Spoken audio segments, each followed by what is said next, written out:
I used to think that if you were good enough, some like magical success fairy would fly over and just pick you up out of the crowd and get you into galleries and it'd be like, okay, now you're an artist, you're successful, here's a bunch of money. When the reality is you have to create those opportunities, you have to go out, you have to do things. Keep it nerdy. Keep it nerdy. Keep it real nerdy. Nerdpreneur, you know I love my work. Life's a game, so I'ma take my turn. Nerds deserve to put their passion first. Let them rap a verse so they can all be heard. Yeah, my nerdy passion basically is drawing. Correct. I'm a breeder of tarantulas, importing tarantulas and some other critters. I am a harpist. I do mainly Celtic harp, video game songs, songs from nerdy TV shows. Obviously, I'm big on Star Trek. It is creature design, fantastical biological creations out of watercolor. We are dice retailers. Nerdpreneur, you know I love my work. Life's a game, so I'ma take my turn. Nerds deserve to put their passion first, so let them rap a verse so they can all be heard. Welcome to Nerdpreneur, where we have fun conversations with people making money with their nerdy passion. My name is Chris, and as always, I'm joined by my co-host, Frank. Hello. And today we have a very special guest for you. He is a full-time artist with over 20 years working out of his studio in Washington. Justin Hillgrove, also known as Imps and Monsters, welcome to the show. Thanks, hey everyone. Justin, what is your nerdy passion? I love to paint monsters, robots, and a lot of nods to my favorite fandoms. That sounds awesome. Actually, I have seen some of your art, and it is awesome. It's been, I actually read a few things, a little bit about you beforehand, but like, did you do something with Adventure Time as well, or in some capacity? Yeah, well, you know, I've been able to do a lot of really fun things, and one of my favorite things was I did get to do a couple comic book covers for Adventure Time. So it's not like I worked on the show or anything, but just working on the covers, just because it's one of the things that my kids were raised on, Adventure Time, and among other things. That is so cool. Yeah. Well, I do like Adventure Time as well, and I thought of your style actually fits really, really well with Adventure Time. I thought so. I wasn't sure how much you've done, but that's still very cool. And I also heard, you know, what are some of the other big things, just for anybody who's an artist listening, like what are some other big things that you've had a chance to work on and be a part of in your artistic career? Yeah, I mostly just kind of do things on my own. I do my own comic. You know, I just released my big graphic novel compendium of all the omnibus of my last 10 years of my comic. But I've also done a bunch of murals for Facebook around Seattle and London and Bellevue, so mostly local. Some other murals too for other places as well. I worked on tabletop games for a while with a little company that we made with a couple of my friends, and we went to Gen Con and would, you know, kind of slog our wares there at Gen Con. What was the comic book called? Or what is it called? It's called The Implands. Cool. Not implants. the Implands. Yeah, no. After painting for about 10 years, I decided my creatures all needed a place where they lived, where they came from. You know, people would come into my booth at shows, at conventions, and they'd be like, "Oh, okay, you know, you're painting all these things. I don't really get it, but you know, it's cool." But as soon as I had a comic, they were like, oh, okay, this, you know, it gave them context. And for me, it was a way just to do a little bit of storytelling and also come up with a little bit of context for myself in my own mind. Mm-hmm. Nice. The art that you do is heavily based in sort of a fantasy, like you said, imps, monsters, sometimes a cat's in there, right? Yep. I'm curious about like where, like, maybe we'll go back to the beginning of your artistic journey, but how did you get into actually making art and that becoming your style? Yeah, I always did more traditional fantasy. The only reason I really kept drawing, I think, in high school as a teenager and everything else was I was just drawing everyone's D&D characters. I was drawing my characters. I had notebooks full of that kind of stuff. As I got older, I liked to paint a lot of traditional fantasy and a lot of just darker stuff as well. And when my kids showed up, it's like I wanted to do something that would be more fun, like something that would be a little more approachable for them. So there's a little bit of that, but also it had been a few years. I had stopped any kind of art really. I was working at a magazine. I was doing graphic design. I was a little burnout on my own art.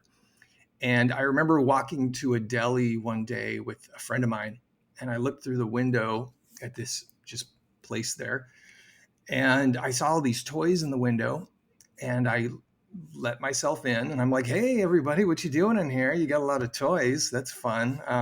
And it was Funko, and there was probably only I don't know how many employees, maybe a dozen or so. It was pre-pop days.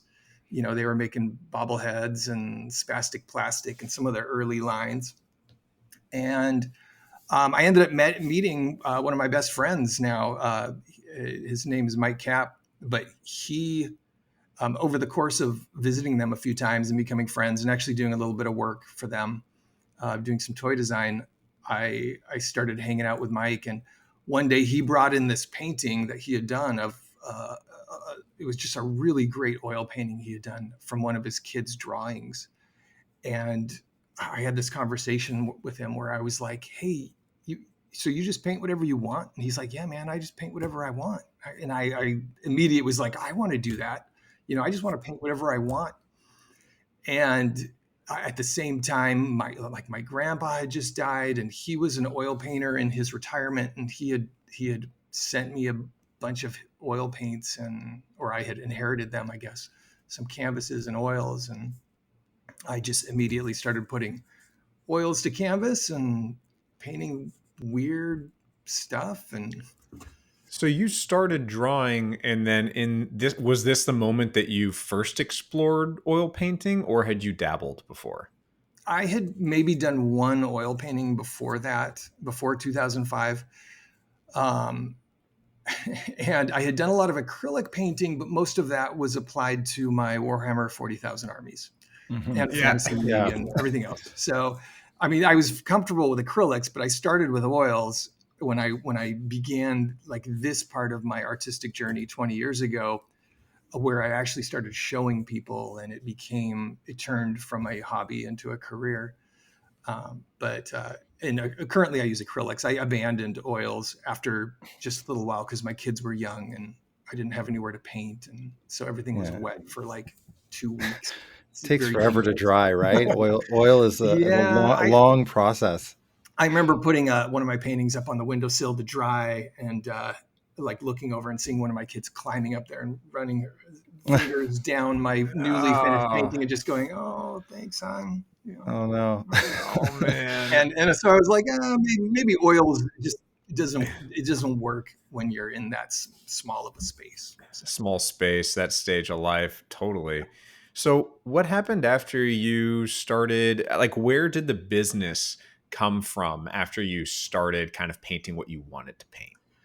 Well, so I started suddenly having all these paintings, and my wife was like, "Hey, you should start showing them." And I remembered an old cafe where I had hung art once, and I actually called them up, and I'm like, "Hey," I sent them an email, showed them my new paintings, and I'm like, "Hey, would you want to hang my stuff again?" And they're like, "No." And then so I was like, "Oh, okay, whatever, that's fine." I'm like, "Well, I'll try a event, like a show." And we have a local show around here. I'm in Snohomish, Washington, and they had something called Kalahaya Days. And I was like, "Okay, you know what? I'll drop $100. I'll get a booth. I'll set up my paintings." My setup was terrible. It was like included bungee cords hanging paintings from the side. It's like a really messed up tent. Really industrial. And I sold like maybe 4 prints, and it was to my friend Mike, who I mentioned previously. It was to his wife. So there, some pity purchases and lost some money. I was like, oh, okay, maybe I suck at this. But Mike and I had already decided, we would do this adventure where we would sign up for shows, and we had already dropped like $1,000 to get a booth for Bumbershoot, which is another big show up here. And I remember thinking, oh my gosh, clearly people don't like my art. This is a terrible idea. We're already in for $1,000. It was $500 each because we were sharing that booth. But it was too late to back out. And when we did the show, I just remember such a relief. People were buying my stuff. It was a very positive experience. I called my wife that first day and was just like, oh, you're never going to believe it. People actually like my art. It just showed to me like how important it is to find, your audience, find the right audience for what you're doing. Mm-hmm. Is that sort of a philosophy because I've heard that from other artists that, you kind of go where you're appreciated, but like, is there a philosophy to figuring out where that is if you're kind of a newer artist, or is it just sort of go do a bunch of shows or go put your stuff out there and somebody will find it if you've got that if you've got a view or a style that appeals? Yeah, I don't know if there's a way to know ahead of time before you actually put yourself out there and try it, because you never really know who's going to appreciate it. Even if you look at it and go, well, the only kind of person who's going to appreciate this is, this type of person. But then you show up somewhere, like I would think, comic book conventions and things like that, I would do great at. But you know what? I do way better at art in the park type or street fair type shows. And part of it, I think, is because my art stands out a little bit more in that situation. But also, it's something different. People, you get all kinds of people, and you really get to see what kinds of people do stop and enjoy and smile when they see your work, even if they don't buy it. You get that moment where someone's walking by, they're looking like maybe they're not having the best day. They see something in your booth and they stop and they smile and they just keep walking, and you're like, okay, that's cool. Yeah. I will say your art is, because I stumbled upon your art in a kind of one of those boutique-y spots up in Ballard, and I purchased the doctor on the TARDIS. Yeah. What's up, Doc? Yep. Yeah, that's right. Yeah, I forgot that's what it's called, and it's like right over here. But yeah, I remember getting that and thinking, there's something comforting about this art. And I was, looking at all of your other pieces, and the is it a ducky that's in a toilet or an octopus? Yeah, I have an original character that I've named Arthur. That's my middle name because we share a number of neuroses. So it's just this duck that almost feels like he's behind enemy lines. He's in enemy territory, but he's in all these different situations in a bathroom with a very complicated relationship with rubber duck or rubber ducks. And it's very, I remember looking at it and thinking like, that is comforting. There is something that was captured in this that is soothing. I don't know if it's the overarching blues and the cool colors, and then this bright rubber duck that stands out, and the octopus, or what it was. But and then seeing your art at Emerald City Comic Con for 2 years. I don't remember if you were at. Do you ever go to PAX? I've been to PAX as an attendee, but I've never sold. Then I'm just mixing my memories up. But I've definitely seen you at Emerald City Comic Con, and every time I see your art, it is that feeling of, there's something about your, especially because, let's be real, the Emerald City Comic Con, a lot of people are there for the thirsty anime art. Like the audience is there for, a lot of the audience is there for something specific. So your art is always a wonderful change when I've been there. Well, thank you. I think your art has a really distinctive style too. It's very, like, to me, you're recognizable when I see something that you've done. I wanted to ask, like, how long did it take for you to kind of just develop that style, or how did that style come to emerge for you? Well, like I was mentioning before, it kind of was a amalgamation of what I used to paint, which is, a lot of mostly fantasy stuff, really, but with the idea that I want it to be approachable, that I want it to be, you want to be dropped in media res, like there's a story going on. You may not know what it is, but there's definitely some kind of story. There's just all these things that I don't know. I like to make sure there's some kind of emotion being portrayed, and that there's some kind of interaction happening between one or more characters, even if one of those characters is a rubber duck, who isn't technically emoting, but you still kind of feel it. But I think the style comes from a lot of the things I was kind of raised with like I loved Jim Henson growing up. I watched Dark Crystal on my birthday every year. I watched, Labyrinth.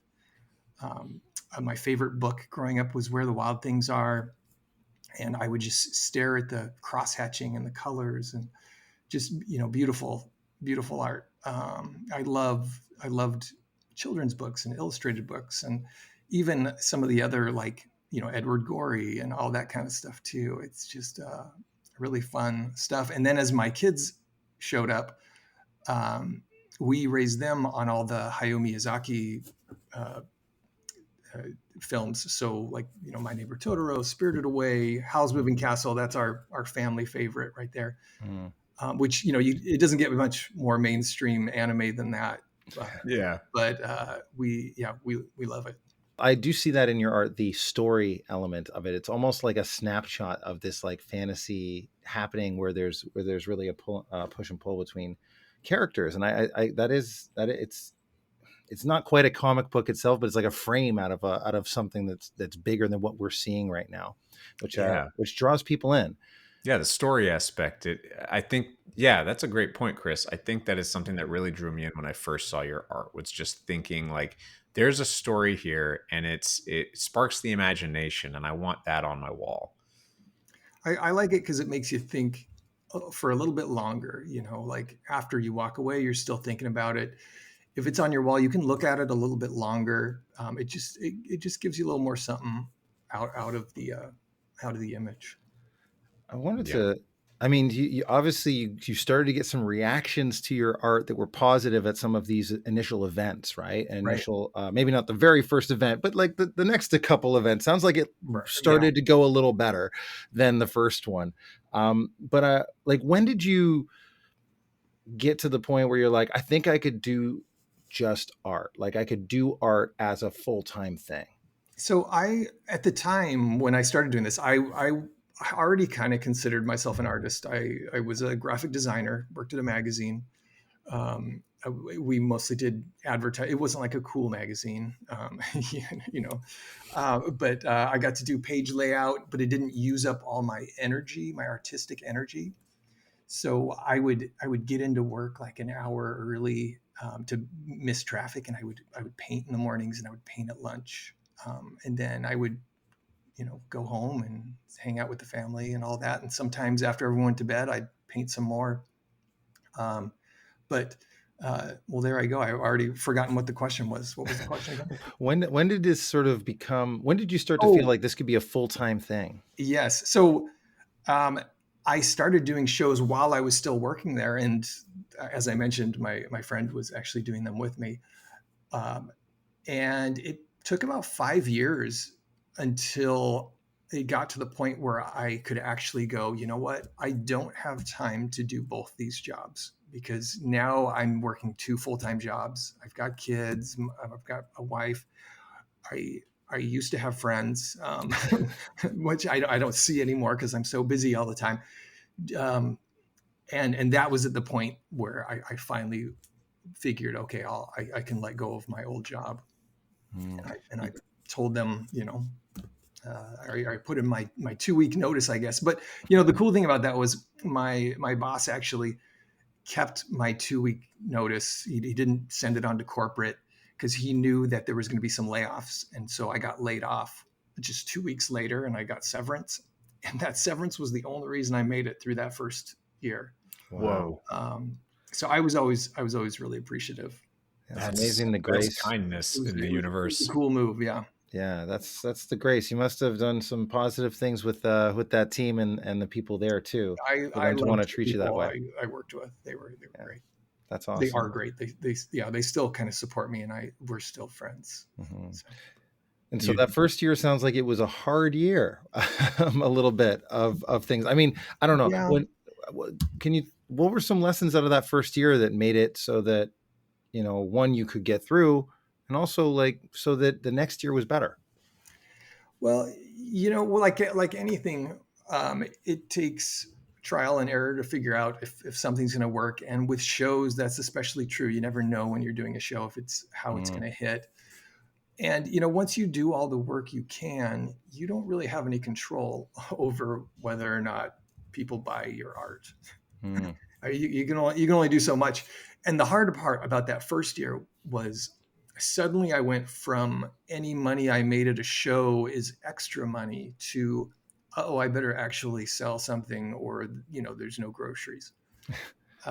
So that was the big challenge. And then it was just a matter of finding the right shows, finding the right balance, so I'm not doing so many shows that I don't have time to create. So the shows have to be big enough that it's worth my time. I can't be doing a show every weekend or doing all the farmers markets, because when am I gonna create? I know people who do it, and I think they enjoy the shows more than I do. I love being by myself. I mm, love being by myself in the studio painting and being surrounded by people, because as much as I love persons, I don't necessarily like people. And it's so it makes it a little challenging. Though at the same time, I got to say, in the winter time, I'm not at shows, and when I go to those first shows and I see some of my regulars, I love it. I have like the best, what would you call it? Like a tribe, I guess, that supports me. They're all super kind. They're really just the greatest people. that's So you awesome. fostered a community. I mean, that is how did that come about? Well, 20 years is a long time to do anything really. And so I've got people that come to my booth every year that are like, hey, I used to spend my babysitting money, here in your booth. And now I've got 3 kids, and I want to, we're going to put stuff in the nursery, or, there's just these people come, and if, as long as you're genuine and you're really connecting with people, and then they come again the next year, it's like they become friends. Mhm. Uh, and yeah, sometimes they buy stuff, sometimes they don't, sometimes they run out of wall space, and it's still great to see them when they come by and say hi. What events sound like are a big part of your overall business and a big foundation to it? Because it sounds like you not only met a lot of clients through events initially, but also it's been a way to maintain relationships and clients over time. Are there any keys to events that you think made that easier for you to actually accomplish going to these various events outside of just picking the right ones and kind of learning the hard way to know what ones? But were there any keys to events that made a difference? um, I'm not sure I understand the question, sorry. Well, I guess that's interesting because when I think about an event, I always think about from my. It's probably because I'm not as much of an artist. I'm more of like a very tactical sales philosophy guy. So when I Mm. go to an event, I'm always thinking about like how is this going to be Oh, the most effective way for me to make this profitable. But what I find interesting, sometimes we talk to artists and it's not necessarily that way. So I'm curious, what is your yeah. philosophy when you go for an event around like how to make it successful? I get it now. Yeah. You know, I think in general, I've been successful. One of the reasons is because I only paint stuff that I love. Mhm. I remember, for example, I get asked all the time, like, hey, are you doing this? Will you do this? A couple examples are like Game of Thrones. When Game of Thrones was big, they're like, hey, are you going to paint Game of Thrones? And I was like, well, I don't really care about Game of Thrones. Sorry. And I remember one kid came up to me, and he's like, hey, did you paint any minions? And every once in a while, I say something without realizing how I sound, and then someone will be like, "Hey, dude, do you know how you just sounded?" But he's like, "Hey, did you paint any minions?" And I'm like, "Well, I actually only paint things that I like." And and then I was like, "Oh, sorry, yeah." I was like, "Yeah, yeah." Deadpool too. It's like like, no, I don't have any Deadpool paintings. I don't really care about Mhm. Deadpool. Sorry. Um, yeah, but yeah, so painting things that I really love, that I can get excited about, painting my own, original characters as well, and or nods that are a little more subtle. Like I have a painting that's a nod to the old 1930s photo of the construction workers sitting on the bridge. So I've got one where they're all sitting on a log, and it's all these Pacific Northwest style creatures, just eating their lunches. And I love that one, by the way. thanks. That is one that's been on my mind of like, well, I got some space up near the ceiling. I could probably put something up. Yeah. So It's just great. having the kind of stuff that I love helps. And then again, just being genuine as I talk to people, being just kind, being nice. It makes a big difference. But also, um, I always, after each show, after each season, I always look at my setup, and I try to figure out a way to, what is going to make this more of an experience instead of just a place that you can buy my art. Like when you step in, let's have an experience. Um, so yeah, I think that's pretty much it. Oh, and also I guess the other thing is I like to have things in there that everyone can afford. There's like a step at which anyone can afford. If a kid shows up and he's got $3, he or she has $3, then yeah, that kid can buy something. If someone comes in and they want to drop $2,000 on an original, or $265 on a signed and numbered canvas, there's that available too, or just the good old $20 print for on the wall. So You mentioned the different things that people can buy. Would you mind just kind of giving some examples or the categories of products that you have? Because you have quite a few on your website. I do. I love to make stuff, and one of the things about that is, um, I love to paint, but you can't paint all the time. It's just, you can't do any one thing for forever. So I like to have lots of projects that I'm working on, so that I can jump from one to the other when I become either disinterested or uninfatuated with a project, or if I just need a break. I'm right-handed on the computer but left-handed when I draw. So even if I just need to give my hands a break. But I have like pins and vinyl stickers. I also do playing cards, and the tabletop games. I usually have one or two of the games that I've worked on in there. I've got my comics. I've got prints, puzzles. I just started doing puzzles this year, which is really fun because I'm using Portland Puzzle Company, which it's been hard to find as someone who enjoys puzzles. My wife's really into puzzles. uh, Anyone who's a puzzle snob knows that it actually has to be good. It can't be a terrible puzzle. So that's kind of the latest thing I've added to the armory, I guess. And I think I saw on your website coloring books. Yeah, I like to do sketchbooks every once. It's been a while, but yeah, I do. I've done a few different coloring books or sketchbooks. Yeah. Yeah, it's all a large variety, and I can see the part of the business strategy behind that. Not only are you making stuff for your tribe, but and the loyal fans and your audience that knows you, but there's an opportunity for other people to find you in different ways. Someone's looking for a coloring book, and they're like, I really love this style, and then if they happen to go down that rabbit hole and find some of your other stuff, it's a really I think it's a great way to think about being an artist and an entrepreneur. It's you like you said, like things might feel stale, so it's nice to have multiple projects. But for the person that just likes to fixate, which there are plenty of nerds that are like that, when you fixate on something, and you just paint or whatever someone does, it's good to have other ways that people can find you. And I think that that's one of the other things that really stands out about your business is that you have diversified. And how did that come about? Was there a moment where you thought, was it for marketing purposes or something else?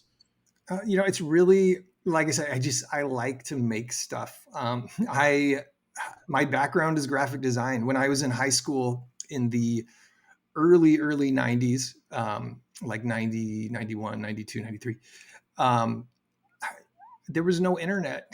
So it's not like the only thing I was good at was art.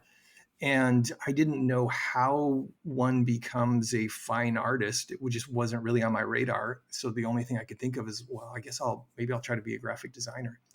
And so that background in graphic design has been really beneficial, even though it was kind of a fallback.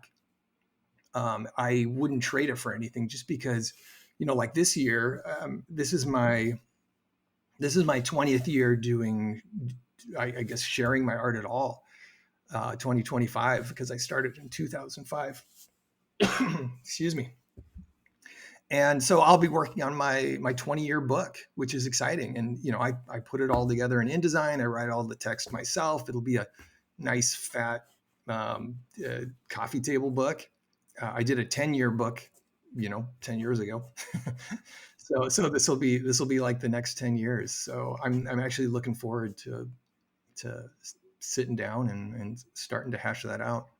That's awesome. I was curious because you brought it up, like the time to create. What percentage of your time do you use for creation now versus, say, business stuff? Like, I don't know, like running the business kind of thing. Yeah, business stuff's the worst. Well, it's hard because I actually don't mind it when I'm doing it, but it's like I'm two different people. There's business Justin and then there's artist Justin, and neither one get along. They don't like each other. While one is there, the other one's not allowed to encroach in his space. So yeah, I'll sit here and I'm in the studio right now. I'll sit in the studio and I'll work on business stuff if it has to be done, and I'll just keep finding more business stuff I have to do. In December, I redesigned my website, and did all that kind of stuff. And then there's all the end of year, beginning of year, owning a business thing, and all of the stuff that goes with it. And then the last few days, I'm like, I finally sat down and was like, okay, I'm going to finish these couple of paintings I was working on. I started a brand new painting and actually just finished that like yesterday. So yeah, it's there's not a percentage. It's more like when there's a need, that's the Justin that steps forward and does it. But artist Justin is, I'd rather be that person. Yeah. Does it get tough kind of balancing those two things, or does artist Justin get to win over sometimes and then business Justin like comes out? Like, how do you manage those two Justins going on at the same time? Is there a way? in the summer when we're traveling and doing shows, it's tough. Some years I find the perfect balance. For me, one thing I try to do is I get up early. The mornings are mine. I get up at around 5:30. I try to go for a walk, whether it's outside or on a trail or on the treadmill in here. I try to sit down. I try to read a little bit, to maybe meditate, do some sketching, and have like that sacred hour of prep time, that no matter what else happens during the day, whether it's I get stuck on a project, I have to do a bunch of paperwork, which is like my kryptonite. Then I still had that hour of time. When you think about the work that's put into create the art, does that influence your pricing strategies in terms of business? Because I think one thing we often talk to artists about is when they started off, they maybe were underpricing their work because they were just starting, and then they had to kind of learn where the pricing is. And I'm curious your philosophy on pricing when you factor in your work versus what the market will bear, all that kind of thing. Yeah. I started pretty low on everything. In fact, I was even selling small originals for like $25 when I first started. They were like, little guys. I sold one of my first paintings was a bigger piece, and I sold it for $100. And I was fine with it because I had a job. I didn't know any better, that like I should be paid for my time and all that kind of stuff that is so obvious now. But it was a hobby at first. And as I realized, hey, I could sell stuff. It needs to be sustainable. It needs to be something where I can actually support myself. It's my time is worth not just paying me minimum wage, but also making sure that, I can actually support my family. I did have to raise prices, but at the same time, I've been really careful to try to keep my prints have been $20 pretty much all along, because even with inflation and everything costing more, a lot of the people, my tribe, I want them to be able to afford a print. Even the originals, I could keep raising the prices, but I think I don't like the idea of raising them any more than they already are, because I've I've already priced some people out, and I don't want to go so far that if someone really wanted it, that they wouldn't be able to afford an original. You really care about your tribe and your audience. I can hear it, and making sure that there is something available for anyone. Well, they're the ones that support me. They're the reason I get to do it, and I think just having gratitude makes you appreciate and enjoy even the process. While I'm sitting there painting, it's kind of like, oh, I can't wait to show these to my people. This one they're really going to like this one, or maybe it's I wonder if they'll like this one.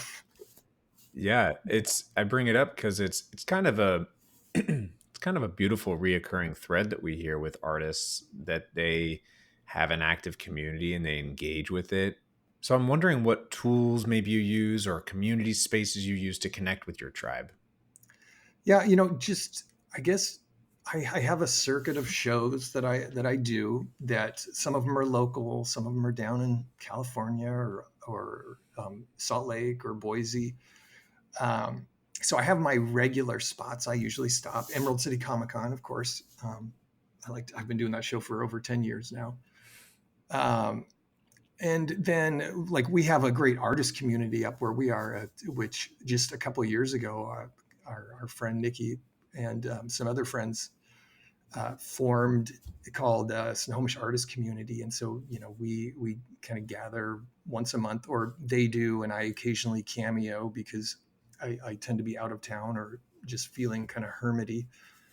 Um, but I also do an open studio at least once a year, where people actually come to the studio and they hang out, and my wife makes cookies, and we have a once a year sale on just the prints and all the merch and stuff, not on originals, but it's really fun just having people come out. And Snohomish does a Snohomish artist studio tour also in the fall, where people the last couple of years, they've even been able to get on like a little shuttle bus and go around and visit some of the studios. Um, and then, of course, Instagram, Facebook, which I have a lot of followers. I mean, everything's relative. I have a little over 10,000 followers, and I know maybe 300 people see any given post that I might drop. Um, but I get that not as many people are checking it, and it's hard to scroll past that many ads and all of that. So that's not as good a way to connect. But I still have my regulars that'll comment on there, and it's really fun to hear from them. You mentioned the different kind of live events that you will partake in, and then you mentioned how um uh you know you'll have some cookies made, and it made me wonder about your team and what your team looks like. So pivoting the question here a little bit from the tribe aspect to more about the team that you have, and what does your team currently look like now, and what do you rely on them for? Yeah, so like right out of the gate, there's a lot of local galleries and shops, like the one in Ballard that you saw my stuff at. Um, so that will represent me, and I'm really thankful for them, because a lot of people see that a lot of time that's the first time they come across my art, is they come into a gallery like that, and they'll see that, and then they'll later connect with me either on Instagram or see me at a show and be like, hey, I saw your stuff here. And so, yeah, very appreciative of those people. So I consider them as part of the team. But otherwise, it's usually me and my wife Jessica. She is great. She helps me with order fulfillment. She helps me get ready for shows. She does a lot of packaging of the prints to get ready for the shows. She drives everywhere. Oh, wow. Well, she gets car sick when I drive, and I hate Oh, I driving see. anyway. So it's like this It's a win-win. beautiful, Perfect. yeah, it's fantastic. So yeah, we we'll do these road trips or do the local shows. My kids grew up as art carnies, just art carny kids running around the shows. I'd usually bring one with me to a show, and it was great with them. They're most of them are older now. I have 4 kids. The youngest is 15. The oldest is 20 something. 22 or 23. I don't know. Well, once you get over, We'll edit in the correct age. Yeah. I'm not too worried about it. He knows how old he is. That's all that matters. I don't even know how old I am. That does happen. But yeah, it was this great like bonding experience to be able to bring a kid with me on a road trip. Like, hey, let's drive down to Half Moon Bay. You get to visit your aunt that you almost never get to see, and we'll stay with her, and we'll go have lunch, and then we'll go set up and do a show. And it was just, for 20 years, the kids just going to different shows and helping me out. And, Wow. as they're older now, they don't really do the shows as much with me now. So Jessica's kind of taken over that part of it. But, Emerald City Comic Con comes around, and of course it's like, oh, I want to help. Mm-hmm. Right. So, That's a pretty cool place to be at that age too, right? oh So, yeah, it's like, yeah. you're saving up all your monies that you earn helping out in the studio, and then you get to blow it all at Emerald City Comic Con. So Yeah, that's awesome. I mean, it's what it sounds to me like you really like your life as far as being a I do like professional my life. artist. Yeah. Yeah. And I think that that's important for people to hear, is that one, you can become a professional artist, and not only that, it actually is a really great way to be able to live and do your life. I mean, what is your favorite part of your life now, being this successful nerdy Yeah. artist? My favorite part of my life, it's a little broad. I love taking a break and playing Smash Bros with my kids. I love in the evenings when my wife and I sit and watch Sandwiches of History on Instagram every night. But I also love, as far as this part goes, I love painting. I love to sit here, and I love the whole process. I love the feel of the brush on the canvas, that little bit of give when you're working on stretch canvas. I love mixing the colors. Usually I'm mixing them right on the canvas. It's great. I mean, after 20 years, I still really enjoy it. And, there's been years where I've burnt out. And in fact, thinking back on, when there was all the shutdowns and suddenly there was no shows, that happened in March, right when those of us who do festivals are at our poorest, right? We've already spent all our money. There's really no shows unless you're traveling to Florida or Texas, or I don't really know, because I only go places I can drive usually. And when it all shut down, it was almost like it was like a relief for a little bit, because I was a little worn out. And then, yeah, I didn't have any money, but I hit up my brother-in-law and was like, hey, he's a handyman. He also does metal art. And I worked with him for a little bit. We did some condo renovations, and I was just like having the time of my life doing condo, just some kind of renovation. I don't know anything. He was teaching me stuff, like, here's how you change a light fixture. And it was great. And then at that point, I was very blessed. I got a call from someone I had worked with doing toy design in the past. And she was like, hey, we have this toy line. We need somebody to take it over. Can you take it over? And I was like, yeah, I can do that. And so that's what I worked on during those COVID years. And I still do contract toy design. It's something when I was a kid, I didn't want to be an astronaut, obviously, because heights and claustrophobia, it's like mixing the two worst things, right? It really is. It's terrible. I just don't get it. But I did want to be a toy designer. I would draw. I would. My dad would bring home these packets of paper from the waste bin, the recycle bin at where he worked, and so there would be all these like technical things on the back, and I would flip them over and I would make these books and I would design these toys and all their accessories, all their weapons and stuff. They were like action figures. You mentioned before getting into galleries, and I know that sounds to me like it's been a significant, not insignificant part of your success is being seen, right? And getting into those places where you can be seen and people can experience your art. How did you get into galleries? Like, I don't know how it works in the art world. Yeah. So, I'm not even sure I know how it works. A lot of times it's just, being in the right spot. Sometimes it's being at a show and someone who owns, actually that happens a lot. I'll be at a show and someone will be like, hey, I have a gallery here. And as long as I don't like to have my stuff in more than one place in a city area, because I don't want it to compete against itself. I want to support the business owner in the best way that I can. But I think most of them have come about that way. One in particular, I remember the shop in Ballard that you're probably thinking of is called Monster, and my friend Mike and I were at it was an art rave, which I had never done before. I don't even remember how we ended up doing this thing. It started at like 9 and it went till 4 or 5 in the morning, which before we started recording, I told you how my IQ halves, starting at 4, like every couple hours, I just get dumber and dumber. But yeah, we did this show and it was crazy. There was all this dancing. It was dark.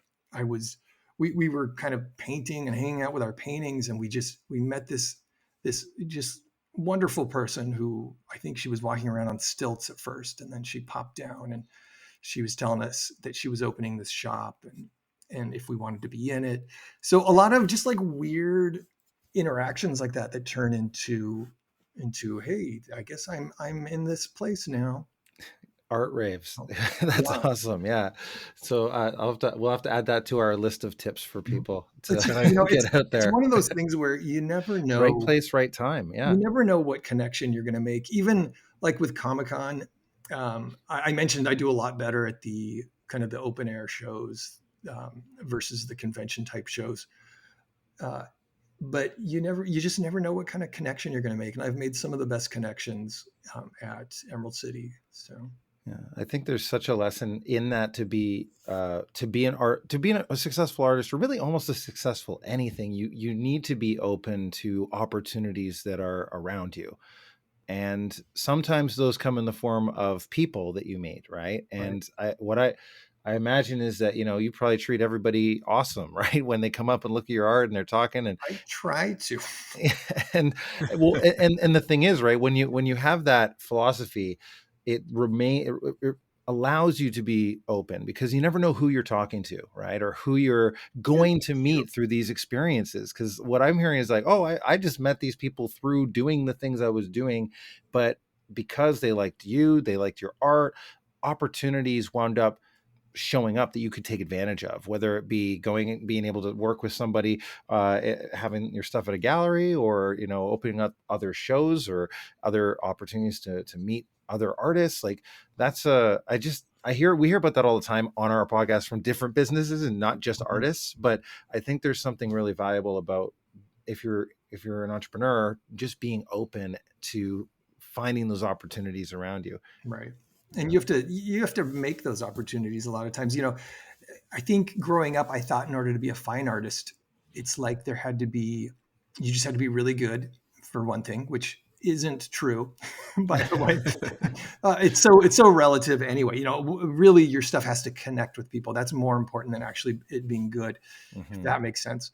But I used to think that if you were good enough, some like magical success fairy would fly over and just pick you up out of the crowd and get you into galleries, and it'd be like, okay, now you're an artist, you're successful, here's a bunch of money. When the reality is you have to create those opportunities, you have to go out, you have to do things, even that first story I told about meeting Mike over in Funko, I think about how my life would be different if completely against my own nature, I hadn't just walked right in and introduced myself and said hi and ended up doing some toy design as well as starting to paint because of just meeting someone who got me excited about painting. It's amazing. There's so many times in our lives where I look back on moments like that in my life too, where, wow, if I hadn't have taken action on this one thing, or if I hadn't have, talked to this one person, and sometimes it is things that you wouldn't normally do. Like I listened to this podcast about dog training. I don't even own a dog, but in there, it got me the lead to where I'm working now, and the opportunity I've been in for like 10 years. So that's awesome. Like these kind of things happen, I think, when I don't know if it's the universe resonating, you say that, or you just make things happen by being out in the world and doing stuff. We gotta remain open to that and embrace it when it comes in. Speaking of opportunities, I hope I'm not misremembering this, but I think I've seen that you've done some large like canvases, but haven't you also done like actual? Hey Nerdpreneurs! Usually we go into rapid fire and some random rolls with our guest, and that is coming up right after I just tell you about something else. As you probably know, this is where both Frank and I are gonna ask for your support. We've been doing this Nerdpreneur thing for about 3 years now, and I'll tell you, we've had some people supporting us for a long time, and it's super crazy for us to think about that. For people to be a part of the awesome Nerdpreneur board and continue to support us financially, that actually is a huge, huge deal, and we don't take that for granted. We definitely want to make sure we keep putting stuff out that is of value for that group. It is a tough time right now out there, and I know with all the international tariffs and the politics and all the stuff, we all know the stuff. Having a nerdy passion and being able to provide people with this kind of joy and maybe a brief escape, that is what these nerdy businesses really do. And we hope that some of the interviews that we're doing inspire you out there to also step into the arena and start your nerdy business, and hopefully give you a couple of good ideas on how to get that started and have it be successful. Anyway, I guess I just want to say thanks to the people who are on our awesome Nerdpreneur board for all the support over the years. And if you'd like to help support us, you can join the awesome Nerdpreneur board as well. It's on our Patreon. There's links in our show notes. And what's great is you not only help the show, but you also get a ton of extra free content that we have. You can add a separate feed into your podcast app and get all of our uncut interviews, like this one here with Justin. We actually spent another 30 minutes with him just talking about like where he gets his inspiration from, how he landed the murals that he did at Facebook, and also just the gray area of artists working with intellectual property. We talk a bit about that as well. So definitely some things I think you might be interested in, especially if you're looking to be a nerdy artist yourself. Anyway, you can check that out on Patreon. Thanks for listening, and let's get back to the interview with Justin, and let's kick it off with some random rolls. First off, thank you. That was awesome. Super insightful stuff, and we're gonna take the seriousness down a notch. All right. We're going to get into some less serious stuff, more fun questions. So this is what we call random rolls. You've got your D100 handy? I've got my D100. All right. So go ahead and roll, and we will hear that roll. Yeah. All right. 73. Is there anything that you're looking forward to be released from like a nerdy perspective? Like, is there anything that hasn't been released that you're looking forward to? It could be a summer movie, or it could be a game coming out, or it could be anything like that. Well, I told you, I listen to a lot of audiobooks. There is a new Dungeon Crawler Carl book coming out. I don't know if you're familiar with the series, but local guy. You guys are where I am, right? I'm in Vancouver. He's much closer to where you are. Yeah, Matt Dinneman. He's local. He started this series a while ago called Dungeon Crawler Carl, and it is fantastic. I love it. But the audiobooks, the book's already out, but I'm waiting for the audiobook because it is probably the greatest narrator I've ever heard. And so I'm enjoying the heck out of that. And then my daughter and I, we watch anime together. So the new season of Solo Leveling is dropping one episode a week on, I think, Saturdays. So, yay. I don't know that one. Soul Leveling? Solo Leveling. Yeah. Oh, I have heard of that actually. Yeah. And I did recently, someone recommended Dungeon Crawler Carl or Dungeon Crawler. Dungeon Crawler Carl. Is it Dungeon Crawl? No, it should be Dungeon Crawler Carl. You'd think I would know. There's like 6 books out, I want to say. And it's a really fun series. Good humor, just the right amount of nerdiness. It's great. Nice. Well, go ahead and roll one more, please. All right. 57. We've never had this one come up, but I remember us writing it like a couple of years ago. So whenever you go shopping for dice, what do you look for when you pick the right dice? Oh, that's an interesting question. I recently had to buy new dice because I was in Idaho visiting my siblings and didn't have my dice on me. And I ended up buying these. I bought these like orange dice. And, whenever we play games where there's colored pieces or meeples or whatever, I always go for orange. And there's 2 reasons. 1, I love the color orange. And 2, nobody ever wants to be that color. So it's like, true. I'm orange, that's me. That's part of who I am. So I usually go for orange, and I'm not opposed to some sparkles or a little cloudiness, something fun. Yeah. So are all of your dice orange? No, but I do have a couple of different orange sets, and I got a metal set too when I went with the bronze. So yeah. And the other thing I would say is, you got to be able to actually tell what you're rolling, because it's really frustrating playing with people who are using dice that they're like, oh, let's see, what did I roll? They're like picking it up and like shining their light from their phone on it. Yeah, there's got to be some paint in the indent. That's no good. Thank you. That was great. We're going to move on to rapid fire. So these are faster questions. You will give rapid fire answers, and we will tell you if you're right or if you're wrong. Perfect. Knee jerk response. I'm ready. Yeah. All right. First one: Star Trek or Star Wars? Oh, you already know. Can I opt out of this question? I feel this too much pressure.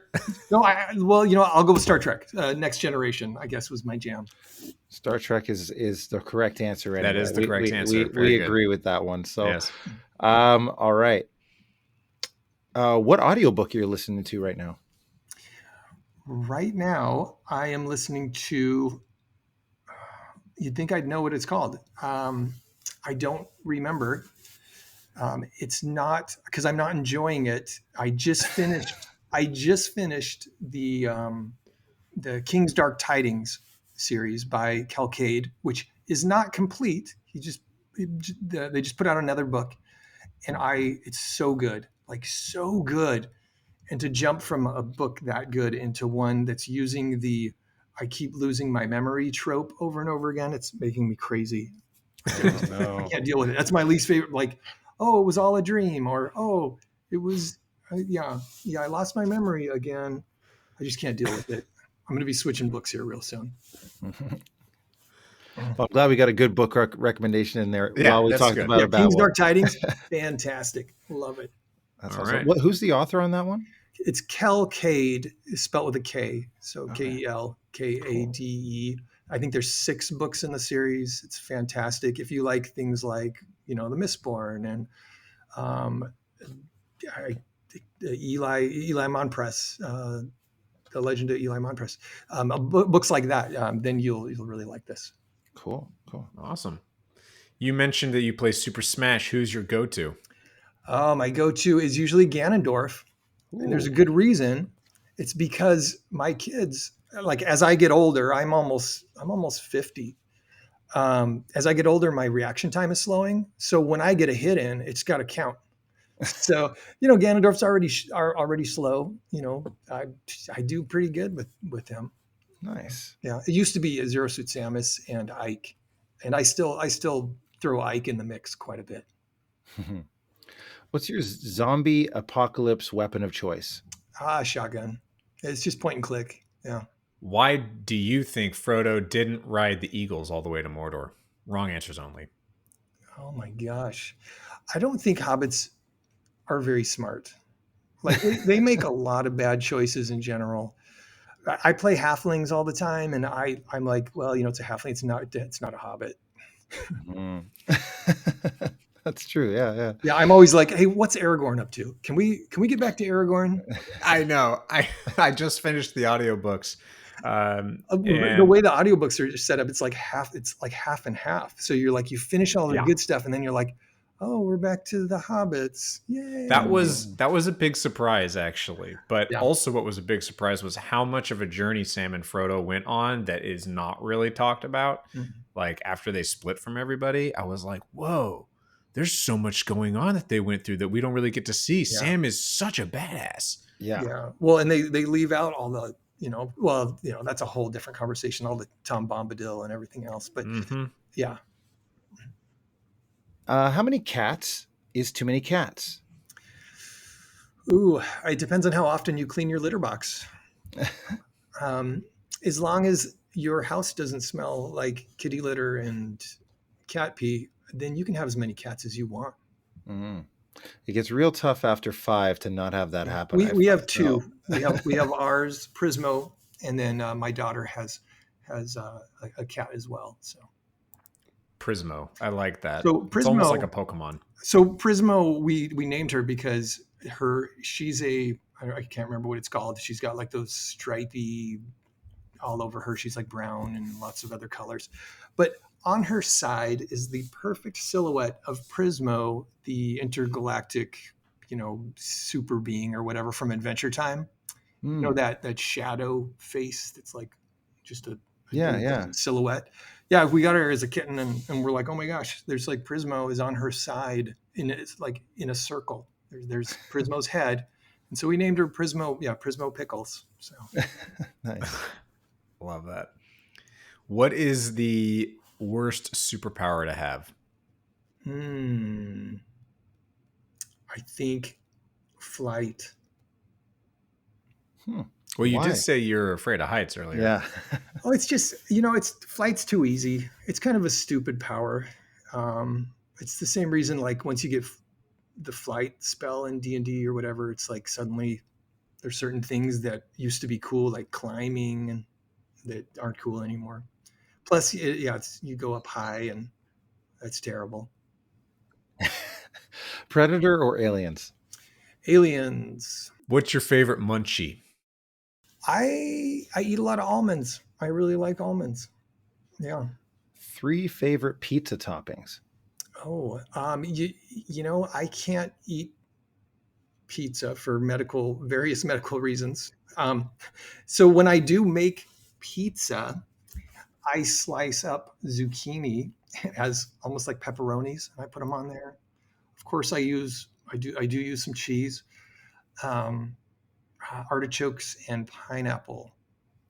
Artichokes and pineapple, delicious. So artichokes, pineapple, and zucchini slices on top of usually like a pesto or a sauce that doesn't have tomatoes or something in it.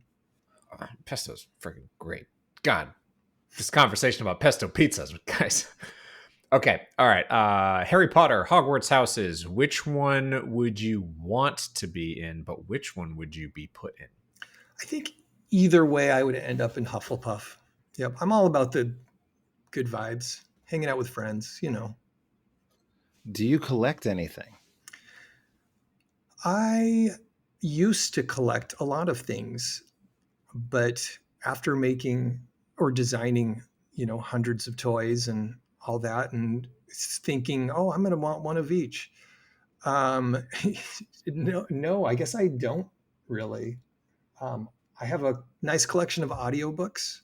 I guess I do collect playing cards because I do have a little stack, and when I see one that really the art is just hits me just right, or they just do something really different, then I'll pick up a pack. So, Men in Black, you've seen the movies? Yes, it has been a while. Okay.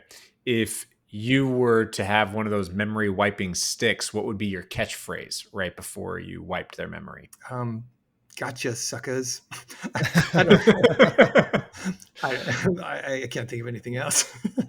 I think that's perfect, really, Love because it. they won't remember it. So even if it's Right. not a great catchphrase, they're going to forget. Yeah. Which doctor is your doctor? A tenant. That was someone started me with Blink because I was like, oh, Doctor Who. It's. I was thinking, man, it looks so cheesy. I don't know if I can deal with it. There's like someone's skin face, stretched out, and it's talking, and it's just terrible. And Yes. and someone's like, no, watch this episode, you'll like it. And then I did, of course, because of course it's great. And then got really into it. I loved Matt Smith too. I thought he was fantastic. I don't remember a whole lot after that. I remember there being a kind of an angry Scottish Muppet playing one of the doctors, and I kind of lost. Good summary. Blink, I think, has done a lot for that whole franchise. Oh, yeah. I can't tell you how many people I brought into the franchise just through that one episode. So, well, it's fantastic. We went to, my wife and I, when we were doing that mural in London, we popped up to Wales, of course, and went to the Doctor Who experience, and it was so cool just to see everything. And there's this part where you're walking through, and there's like all the little statues around, and it's super creepy, and you hear like the giggling baby cherub ones, and it's got a great vibe. Who's better, Mario or Luigi? Well, Mario's better, but I like Luigi more. if you could design any toy, what toy would it be? Oh, I designed. Already done.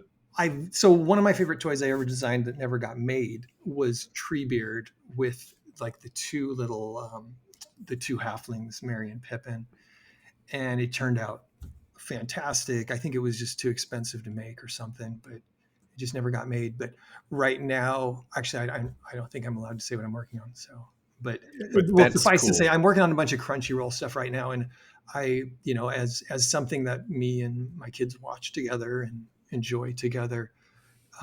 Anything that gets me the cool dad cred is definitely cool. And on that side note, my son Calvin, he's my oldest. He's actually working for me right now, helping with toy design too. So the two of us get to work together, designing toys. He's in Idaho, but we're on the phone every day pretty much. So. That's really interesting. It's pretty cool. It seems pretty rare these days to bring the kids into a family business, or to at least into the business of the adults, the parents.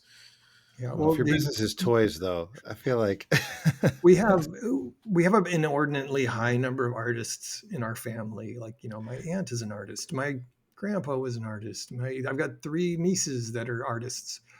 And 3 of my 4 kids are either interested in doing art full time, or it's a serious hobby for them.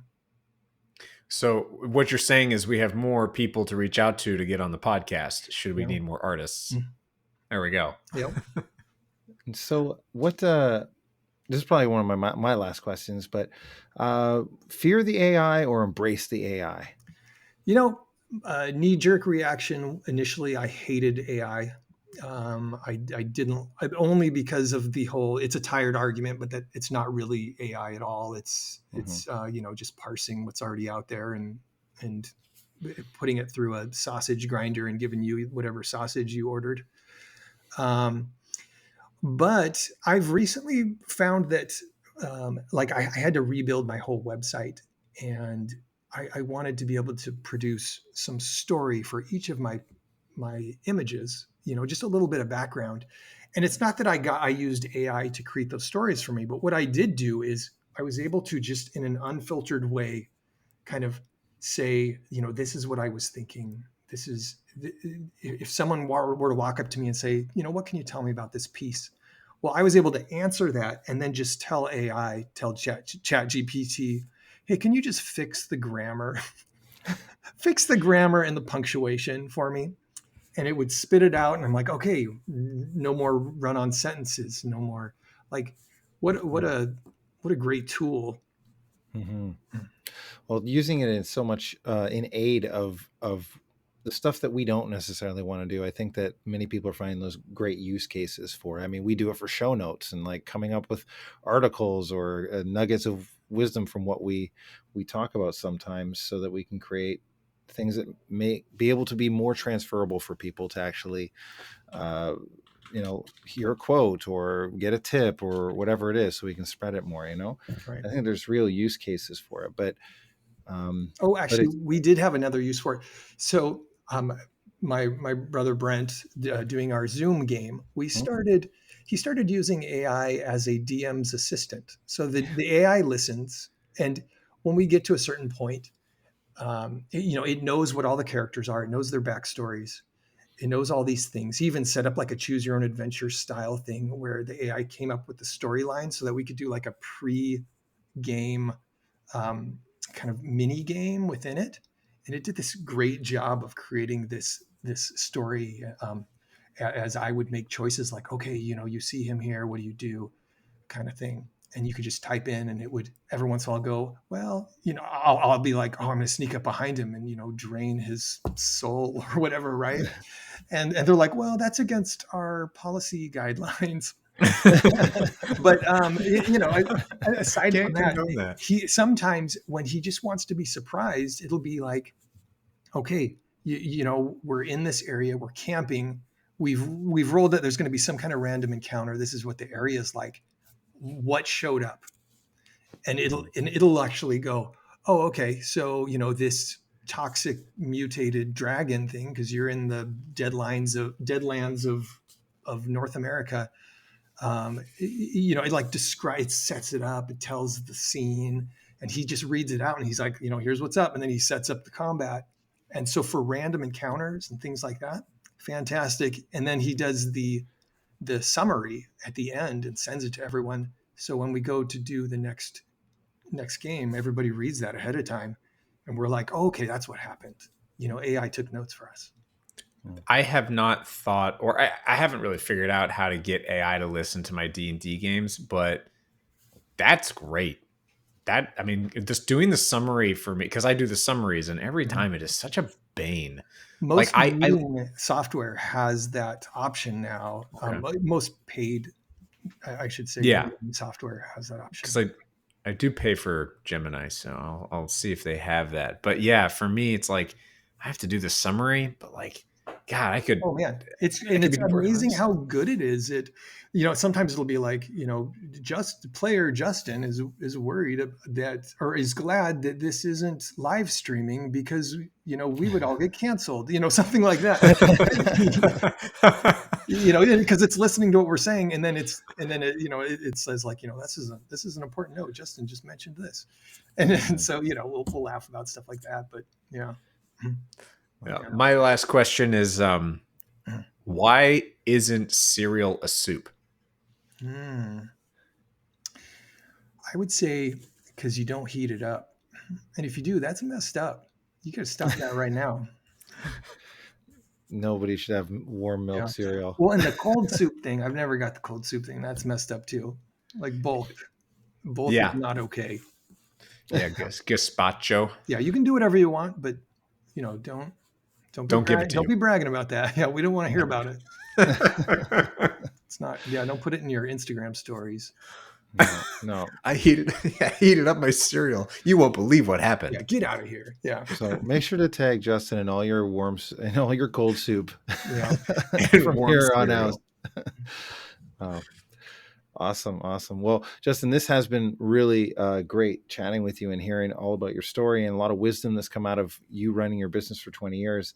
I usually like to finish with a question around, because we have a lot of people listening that are aspiring to do what you're doing, whether it be as an artist or as their own nerdy entrepreneur. why should people go after that? Why should they go after doing something that they're passionate about Yeah, that they specifically? really are passionate about, or turning it into a business, or Yeah, what advice do you have? I'm a firm believer in doing your best at whatever you're doing. I've told my kids, all you got to do to really stand out at like work, no matter what job it is, all you have to do is show up and do a good job, and you will stand out, because not everybody does that. Like both of those things. I think if you work at Little Caesars Pizza, you should make the best pizzas that they make. You should have pride in the work that you do, and it's easier to do that if you love what you're doing. There's no point in going to school for something you don't love, or I mean, or just getting if you have a job and it's not something you love, yeah, you should be working towards getting yourself in a place where it is something that you like, or you should learn to love that thing you're doing. And even though you don't love that thing that you're doing temporarily, you should do a good job, you know. So that's what I would say. Well, appreciate you so much for coming on our show, Justin. This has been awesome. Yeah, it was a lot of fun. I enjoyed it. So Yeah, thank you. And also, for all of our listeners, thanks for listening. And as always, keep it nerdy.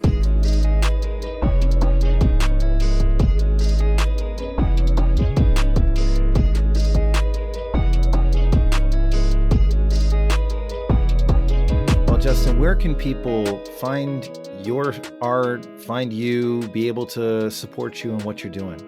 My website is impsandmonsters.com. I have a VIP monthly mailing list, which is I try to do it a little bit different. I try to make it feel like you really are kind of on the inside.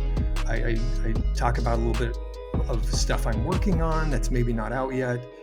I try to include a free downloadable print that's usually like a sketch or something. And that's probably the best way. It's monthly. I do Instagram and Facebook whenever I feel like it. And Instagram, it's Imps and Monsters, and Facebook is Imps and Monsters page, unfortunately.